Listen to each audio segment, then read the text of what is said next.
ଦେଖନ୍ତୁ ବିଜୁ ବାବୁ କହୁଛନ୍ତି କେବଳ ଏକ ରାଜନୈତିକ ବ୍ୟକ୍ତିତ୍ୱ ନୁହନ୍ତି, ସେ ମାଟିର ସମ୍ପତ୍ତି, ଏ ରାଷ୍ଟ୍ରର ମଧ୍ୟ ସମ୍ପତ୍ତି।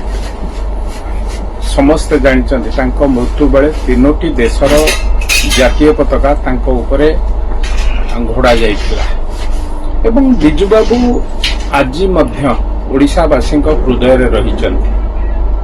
ତେଣୁ ବିଜୁ ବାବୁଙ୍କୁ ଅପମାନ କରିବା ବା ବିଜୁ ବାବୁଙ୍କ ବିରୁଦ୍ଧରେ କିଏ କ'ଣ ମନ୍ତବ୍ୟ ଦେବା ପାହାଡ଼ ଉପରକୁ ଟେକା ପକାଇବା ସଙ୍ଗେ ସମାନ। ତେଣୁ ବିଜୁ ବାବୁ ଓଡ଼ିଶାବାସୀଙ୍କ ସାଙ୍ଗରେ ଅତୀତରେ ଥିଲେ, ବର୍ତ୍ତମାନ ଅଛନ୍ତି, ଆଗକୁ ମଧ୍ୟ ରହିବେ। କେହି ଚାହିଁଲେ ବିଜୁ ବାବୁଙ୍କ ସ୍ଥାନ ନେଇପାରିବେ ନାହିଁ।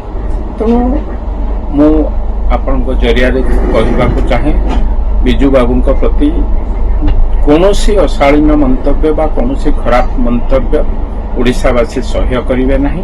ଆମ ସମସ୍ତଙ୍କର ଦାୟିତ୍ୱ ହେବା ଉଚିତ ଏଭଳି ଶ୍ରେଷ୍ଠ ନେତୃତ୍ୱ, ଏଭଳି ଶ୍ରେଷ୍ଠ ବ୍ୟକ୍ତିତ୍ୱମାନଙ୍କ ବିରୁଦ୍ଧରେ କୌଣସି ଖରାପ ମନ୍ତବ୍ୟ ଦେବା ଉଚିତ ହେବ ନାହିଁ।